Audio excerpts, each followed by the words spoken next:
Oui, chers amis, oui, chers frères, oui, fidèles téléspectateurs, c'est encore une joie immense pour nous de vous retrouver dans notre tranche Parlons Leadership. Ce jour, nous évoluons avec la seconde partie. Dans cette partie, nous avons parlé Parlons Leadership, nous avons dit que la nourriture du leadership, c'est l'intégrité. Dans cette partie, la nourriture du leadership, c'est l'intégrité. Nous avons pris une pensée phare où nous disons que le vrai visage du leader. Parlant du vrai visage, c'est nous montrer à nous tous qu'un leader, c'est vrai qu'il y a des moments, il est appelé à savoir, comme je l'ai dit l'autre fois, que Nelson Mandela, quand il négociait avec ceux qui étaient au pouvoir, il avait un discours. Mais quand il sortait pour parler à ceux qui souffraient, à ceux qui se sentaient marginalisés, alors il utilisait un discours. Ça ne signifie pas qu'il était en train de changer de visage selon qu'il allait dans un sens ou dans un autre. Ce n'est pas de cela dont il est question. Un leader est celui qui est capable de savoir quand est-ce que je peux utiliser le langage de management qui est juste la gestion de ce qui existe déjà, et quand est-ce que je peux utiliser le langage du leadership qui est le langage de conduire ceux qui te suivent, de conduire ceux-là qui comptent, qui pensent que toi tu es celui qui est considéré comme porte-étendard. L'intégrité, nous l'avons dit, que ça aide quelqu'un à avoir une confiance vis-à-vis des autres. Nous avons parlé de 3 points dans la situation du passé, où la première partie sur l'intégrité qui est celle qui démontre le vrai visage du leader. Dans cette deuxième partie, nous allons encore énumérer quelques éléments qui vont nous aider, chacun de nous, dans ce qu'il fait, dans son domaine. Parce que nous sommes en train de parler du leadership, l'objectif c'est de dire que oui, qu'il y a de ceux qui disent les leaders nés, et il y a les autres dont on parle, les leaders formés. Nous avions dit au départ, quand nous avions défini que le leadership c'est l'influence, que tu sois celui qui se forme pour le leadership, que tu sois celui qui est le leader né, nous avons dit que de part et d'autre, vous avez besoin de la formation. La formation permet que les différentes compétences que vous possédez puissent devenir utiles et à toi-même et aux autres qui te suivent. La formation permet que les différentes compétences que vous possédez déjà puissent se parfaire afin de devenir meilleurs. J'aime beaucoup me référer à ce passage biblique. L'Éternel Dieu qui a créé le jardin d'Éden, il dit à l'homme, voilà que je te mets dans le jardin, je te place dans le jardin que moi Dieu j'ai créé, et tu as pour mission cultiver le jardin et garder le jardin. Nous voyons là que Dieu nous donne et la progression, l'évolution de ce qu'il nous a donné, ça dépend de nous. Mais de temps en temps, il y a des gens qui disent, bon, tu peux faire quoi que ce soit, si tu n'es pas né pareil, cela ne fera rien. Non, il y a des gens qui n'ont pas été des grands chantres, mais qui ont appris comment chanter, et ils sont devenus des grands chantres. C'est vrai, je n'oublie pas la part de ce qui est inné en l'homme, mais je vais dire que dans chacun de nous, il y a des capacités, si nous les développons, elles peuvent nous amener à un autre niveau. N'est-il pas dit dans le self-development que si tu fais ce que tu as fait hier, ça te laissera là où tu es aujourd'hui. Mais pour aller à un nouveau numéro, à un nouveau degré, tu dois faire une nouvelle chose différente de celle que tu as faite hier. C'est par là que nous motivons tous ceux qui nous suivent qu'il est nécessaire d'apprendre de nouvelles compétences pour améliorer ce que nous possédons, et cela nous aidera à aller à un niveau supérieur. J'étais en train de lire les éléments du sport, et en lisant, un joueur d'une équipe où est allé un autre joueur que nous appelons Lionel Messi. Maintenant, le nouveau coéquipier, on lui a posé la question, qu'est-ce que tu as vu dans cet homme? Ce monsieur dit, j'ai regardé cet homme de près, il arrive à l'entraînement le premier de tout le monde.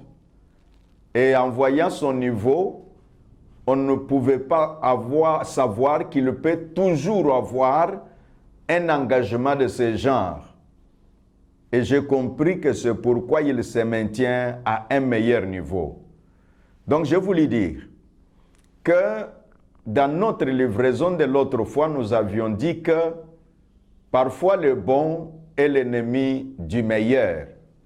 Généralement, quand quelqu'un fait ce qui est bon, quand quelqu'un possède ce qui est bon, il croise les bras et il dit, c'est déjà une bonne chose pour moi, je possède déjà. Non, à ce moment-là, si tu croises les bras, tu ne pourras pas voir ce qui est meilleur. Parce que ce qui est meilleur provient de ce qui est bon. Donc il faut, à un niveau, avoir ce que nous appelons, non pas une autoflagellation, mais une insatisfaction de ce que vous avez maintenant. C'est-à-dire, parce que vous sentez que je possède déjà ça, je veux encore ce qui est mieux. C'est une sorte d'insatisfaction, mais qui n'est pas une autoflagellation. En parlant du vrai visage d'Olider, nous avons énuméré les 3 points dans notre numéro passé. Aujourd'hui, nous allons ajouter les autres numéros. Et donc, numéro 4, parce que nous avons déjà parlé de 1, 2, 3. Maintenant, le 4e élément, c'est que l'intégrité est le résultat d'une réputation solide et non d'une image octroyée. Je me répète, l'intégrité est le résultat d'une réputation solide et non une image octroyée. L'intégrité, ce n'est pas juste l'image que les gens te collent, mais l'intégrité, c'est cette réputation que tu as construite pendant des mois, pendant des années. Les gens te voient dans différentes circonstances, tu réagis avec constance. Je dis, dans différentes circonstances, tu réagis avec constance. Et alors, ils se font une idée de toi. Et c'est ce qui fait que cette intégrité-là te sera reconnue en fonction de la réputation solide de plusieurs observations. Vous vous rappellerez que dans notre leçon de la fois passée, nous avions dit que l'image, c'est ce que les autres te donnent, l'intégrité, c'est ce que tu es toi-même réellement. Les gens qui te regardent peuvent dire que tu es intègre, ils te collent une certaine image. Mais la réalité de l'image, c'est comparable au maquillage. Quand tu fais le maquillage, ça dure un temps et après ta vraie peau va apparaître. C'est pourquoi vous voyez des gens font des heures et des heures dans des salles de bain. C'est parce qu'ils sont en train de faire, tantôt il dit make-up. Make-up, c'est un mot anglais qui veut dire seulement et ajoute un peu plus. C'est pourquoi l'image que les gens nous donnent, l'image que les gens pensent de nous, c'est parfois, ça peut être du maquillage, si réellement nous ne sommes pas cela. Mais si nous sommes réellement nous-mêmes, ils nous donneront une image et nous-mêmes nous dirons, oui, oui, c'est ce que nous sommes, et cela s'appellera l'intégrité. Donc, en parlant de l'image, que c'est ce que les autres pensent de nous, mais l'intégrité, c'est ce que nous sommes en réalité. C'est là que cet homme, Thomas Macaulay, a dit que la mesure du réel, donc le réel toi, sa mesure se retrouve dans ce que tu te fixes comme objectif et le réalises toi-même. L'image ne peut être que ce que les autres te donnent ou ce que tu prétends être. Est-ce que tu vis dans tes prétentions ou tu es le réel toi? Ça, c'était le point 4e. Le 5e point, ou le 5e élément, l'intégrité, c'est vivre ça toi-même avant de conduire les autres à ça. Nous disons dans le leadership que tu ne peux amener les gens que là où toi tu as déjà été. C'est pourquoi le leader est appelé comme un guide. Un guide, généralement, il va même avant que les autres n'y arrivent. Quand le guide arrive au lieu, il signale aux autres ce qu'il a trouvé sur les lieux. Les guides, c'est comme parfois dans d'autres langages, on appelle les pionniers. Ça veut dire celui qui a visité l'endroit, celui qui a vu l'endroit, celui qui a testé les éléments et il a signalé aux autres que ce qu'il a vu est bon. Donc, l'intégrité, c'est de vivre la situation d'abord toi-même. Vous savez, quand Jésus avait parlé des pharisiens, qu'ils étaient des hypocrites, la raison était simple, parce qu'il disait aux autres les choses qu'ils ne sont pas capables de faire. C'est là qu'il a dit, mais c'est de l'hypocrisie ça. Il dit, vous donnez aux autres les charges que vous-même, vous n'êtes pas en mesure de soulever. Mais l'intégrité fait que l'homme est capable de dire, ce que je vous dis, je l'ai testé et j'ai senti que c'est bon. Et j'ai senti que cela peut vous conduire à. Il est vrai, tu me diras, est-ce que tous les enseignants connaissent d'une façon pratique tout ce qu'ils donnent comme science? Non, dans le cadre de l'enseignement, c'est vrai que l'on peut avoir certaines théories rassemblées qui proviennent de différents auteurs ou de différents ouvrages, mais la personne elle-même, si elle veut que son message soit fort, si elle veut que son message soit de manière à impacter les vies de plusieurs personnes pour les aider, en tout cas, il doit dire que j'ai vécu. C'est pourquoi il arrive parfois que vous parlez de la guérison, les gens disent c'est bon, Dieu guérit. Mais quand ils voient un homme qui était malade et qui est guéri, les gens s'intéressent beaucoup à entendre cet homme-là.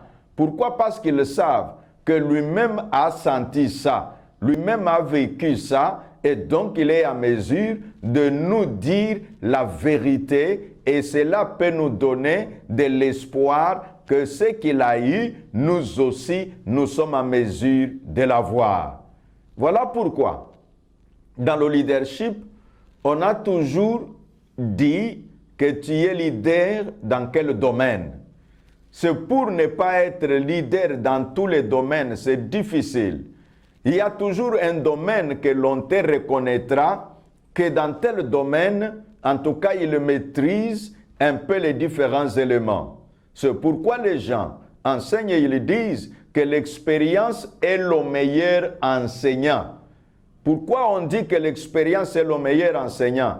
Parce que dans l'expérience, on a vécu des choses pratiques, on les a touchées, palpées des doigts, et parfois on a échoué, mais cet échec-là n'est pas resté comme un policier pour vous flageller, mais cet échec est devenu comme un enseignant pour vous montrer que là où vous avez échoué hier, il y a possibilité que vous puissiez refaire les choses d'une autre manière et arriver au succès. Le leadership. L'intégrité est la nourriture du leadership. Donc l'intégrité, c'est le vivre d'abord toi-même. Nous, dans le monde des églises, nous enseignons de temps en temps que faire un séminaire sur la prière est une bonne chose, mais commencer soi-même à prier est la meilleure des choses.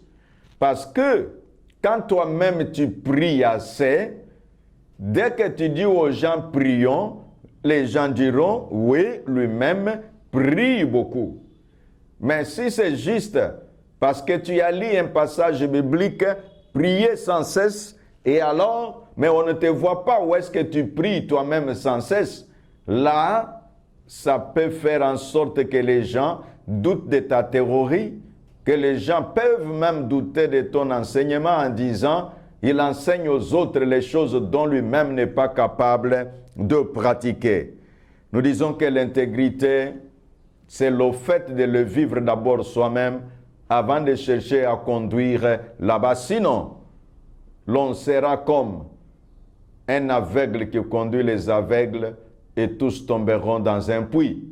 Mais si quelqu'un, parce que le leader, dans ses qualités, nous les apprendrons plus tard, que les qualités du leadership, la première des qualités, c'est la vision.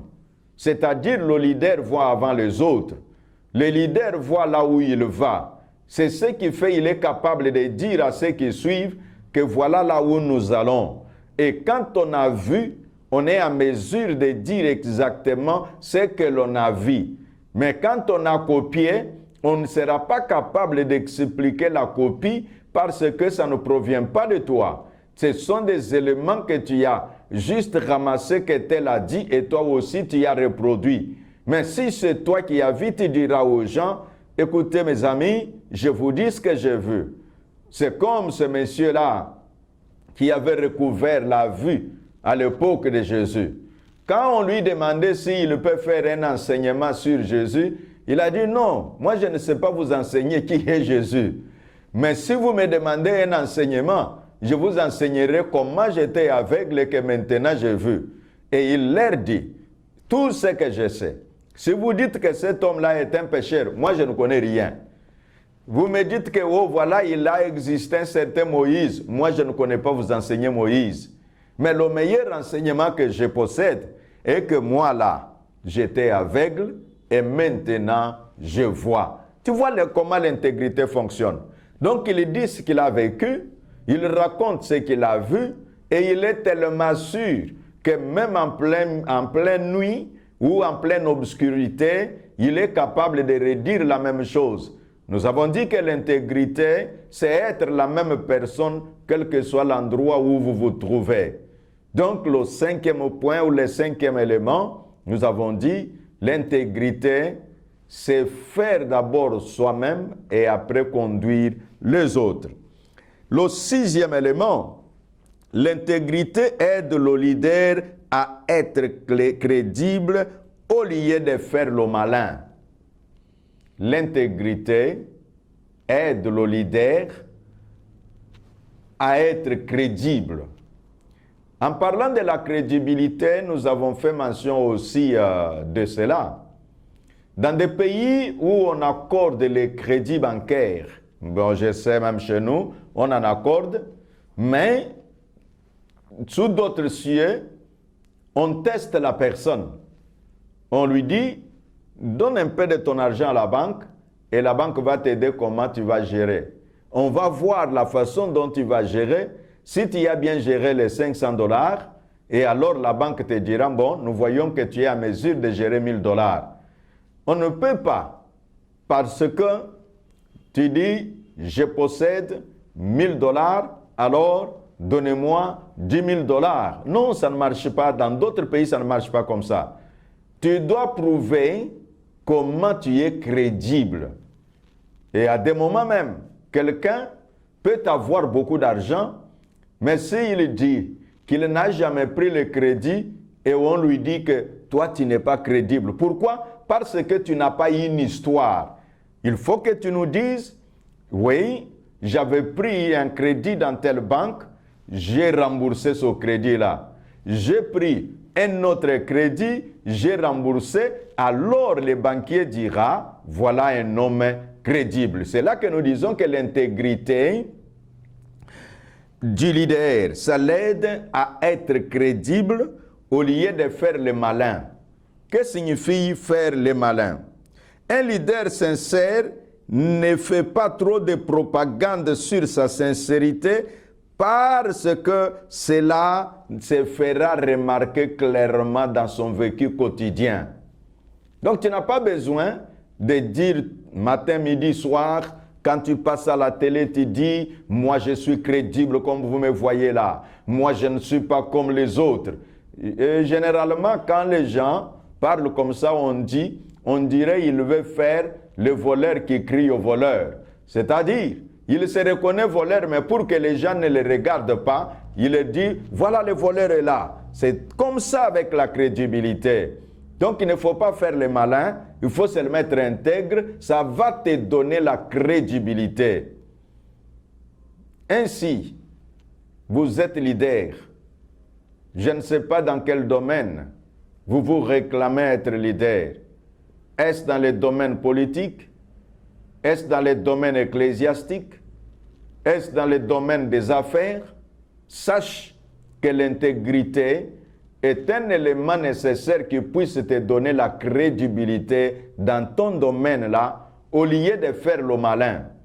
Faire le malin, c'est faire semblant. Si tu fais semblant, ça va te rattraper, comme disent certaines personnes, que ce que tu as caché aujourd'hui, demain, ça sera découvert. Si tu fais le malin aujourd'hui, n'est-ce pas, il y a une expression qui dit « malin, malin et demi ». Ça veut dire quoi? Ça veut dire que tu t'es fait malin, et demain on trouvera qu'il n'y avait rien du tout, et c'est juste une moitié que tu croyais montrer aux gens que c'est un verre plein. Bien-aimés, fidèles téléspectateurs, chers abonnés, ces enseignements que nous vous communiquons gratuitement, il suffit de vous abonner. Parfois, tu dis oui pour les suivre. Nous avons besoin d'une connexion à Internet. Mais oui, tout ce qui est bon a toujours un prix.